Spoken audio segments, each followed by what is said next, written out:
ताई अशोक पवार, मुकाम पोस्ट पुरुषोत्तम नगर, तहसील शाहदा, जिला नंदुरबार की रहने वाली हूँ।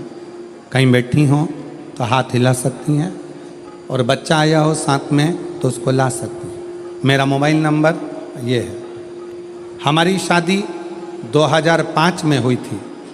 शादी के 18 साल बाद भी कोई संतान प्राप्ति नहीं हुई। जब 18 साल बाद भी हमें कोई संतान की प्राप्ति नहीं हुई, हमने कई साल तक हॉस्पिटल के चक्कर लगाए, फिर भी कोई फायदा नहीं हुआ। हमने आपकी कथा टीवी पर सुनी, तब हमें लगा कि हमें भी संतान प्राप्ति के लिए भोले बाबा की प्रार्थना करना चाहिए। तब हमने भोले बाबा की दिल से प्रार्थना की, महाराज जी हमने आपकी पहली कथा मालेगांव में सुनी, मालेगांव से सुनना शुरू कर दी। दूसरी कथा सीहोर, तीसरी कथा नंदुरबार, धूले, सीहोर से रुद्राक्ष भी लाए और 1 लोटा जल शिवलिंग पर चढ़ाया। बाबा से विनती करी, पशुपतिनाथ का व्रत भी किया। महाराज जी हमने 4 बार संतान प्राप्ति के लिए 4 बार पशुपति व्रत भी किया। सफ़ेद आंकड़े की जड़ का प्रयोग भी 5 बार किया, पर संतान का सुख तब भी नहीं आया।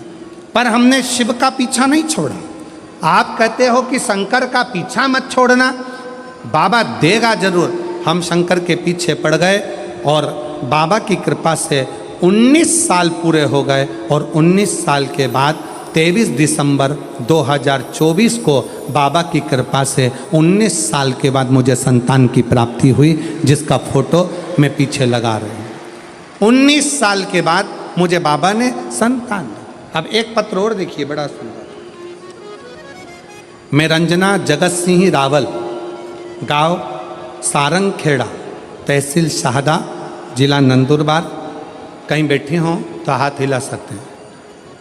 मेरी बहन की बेटी की शादी को 14 साल हो गए थे, लेकिन एक भी संतान नहीं थी।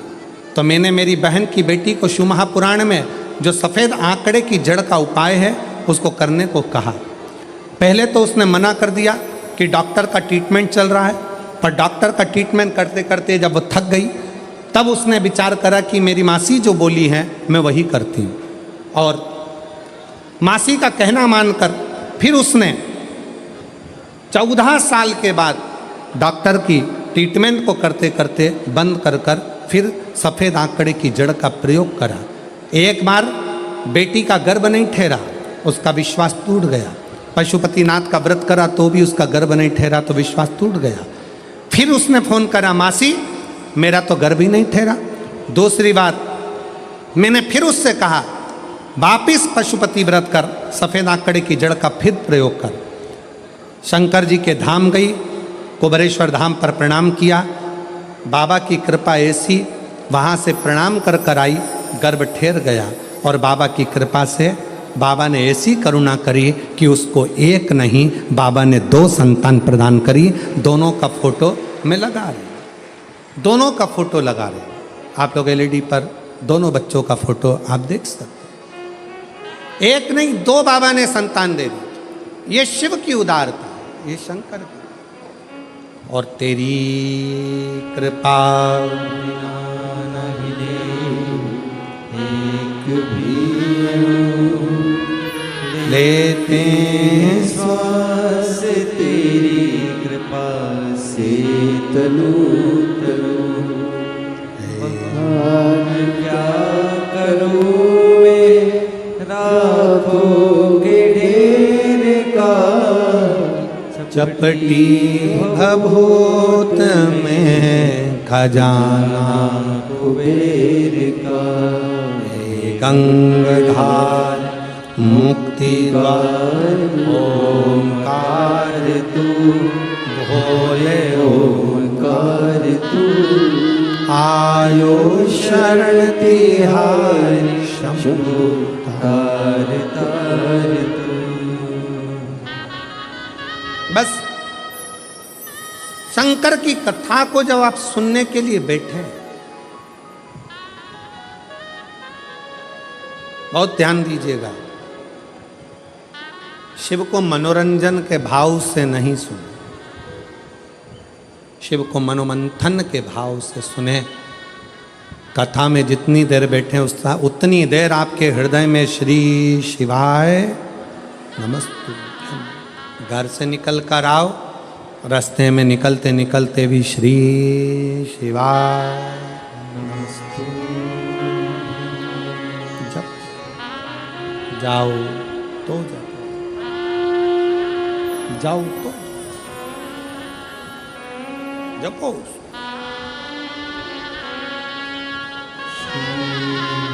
शिवाय नमस्तु श्री शिवाय नमस्तु श्री शिवाय नमस्तु श्री शिवाय नमस्तु। शिव कथा कह रही है, भगवान शंकर का संवाद कर रही है।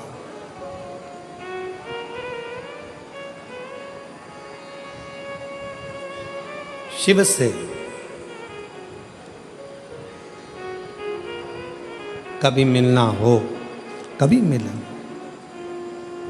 शंकर भगवान से मिलने की 4 निशानियां सामने आती हैं। जब आप शिव महापुराण की कथा सुनते रहते हो 4 साल 5 साल 6 साल शिव जी के मंदिर जाते, एक लोटा जल चढ़ाते, शंकर का भजन करते करते साल निकलते चले गए। साल 4 निशानी मेरे भगवान शंकर ने तुमको दे दी प्राप्त करने की।